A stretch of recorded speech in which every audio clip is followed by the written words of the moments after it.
കടുത്ത വേനലിലും സമൃദ്ധമായി ഒഴുകുന്ന ഒരു പുഴയുണ്ട് ഇടുക്കിയിൽ. അതേക്കുറിച്ചാണ് പറഞ്ഞു വരുന്നത്. നമ്മൾ ഈ പുഴയുടെ അടുത്തൊക്കെ താമസിക്കുന്നവർക്ക് ഒരു ആശ്വാസമാണല്ലേ? അതെ അതെ, നല്ലൊരു തണുപ്പും കുളിർമയൊക്കെ ഉണ്ടാവും. ആനയിറങ്കലിൽ ഉത്ഭവിച്ച് 5 പഞ്ചായത്തുകളിലൂടെ പൊന്മുടി ജലാശയത്തിൽ അവസാനിക്കുന്ന പന്നിയാർ പുഴയെക്കുറിച്ചാണ് പറഞ്ഞു വരുന്നത്. വർഷകാലത്തും വേനലിലും നിറഞ്ഞൊഴുകുന്ന പന്നിയാർ പുഴ മലയോര ഗ്രാമങ്ങളുടെ ജീവനാഡി കൂടിയാണ്.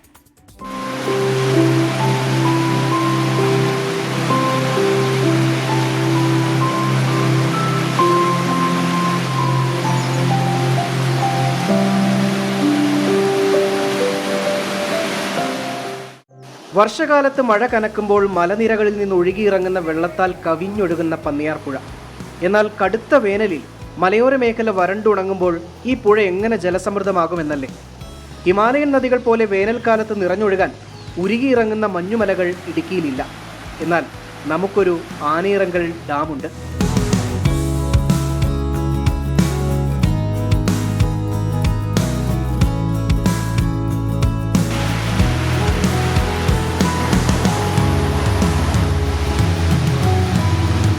പന്നിയാർ ജലവൈദ്യുത പദ്ധതിയുടെ ഭാഗമായി നിർമ്മിച്ച അണക്കെട്ടുകളിലൊന്നായ ആനയിറങ്കലിൽ തുലാവർഷ മഴയിൽ സംഭരിക്കുന്ന വെള്ളം വേനൽ ആരംഭത്തോടെ വൈദ്യുതി ഉൽപാദനത്തിനായി തുറക്കും.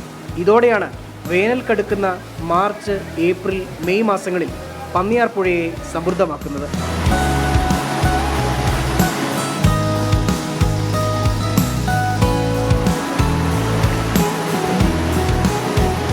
ഇത് നമ്മുടെ ഹിമാലയൻ നദിയിൽ പോലെ എല്ലാ സമയത്തും കൃഷി ആവശ്യത്തിന് വെള്ളം കൊടുക്കുന്ന ഒരു നദിയാണ്.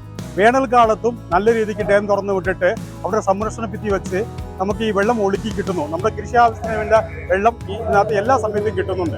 ശാന്തൻപാറ, സേനാപതി, രാജകുമാരി, രാജാക്കാട് പഞ്ചായത്തുകളുടെ ജീവനാഡി എന്നാണ് പന്നിയാർ പുഴ അറിയപ്പെടുന്നത്. കാർഷിക മേഖലയും കുടിവെള്ളവും കുടിയേറ്റ കർഷകരുടെ ജീവിതവുമെല്ലാം പന്നിയാർ പുഴയെ ആശ്രയിച്ചാണ്. വേനൽക്കാലത്ത് കാർഷിക വിളകൾ കരിഞ്ഞുണങ്ങാതെയും കുടിവെള്ളം മുട്ടിക്കാതെയും മലയോര മേഖലയിലെ ഓരോ പുൽനാമ്പിനും ജീവൻ പകരുകയാണ് പന്നിയാർ പുഴ.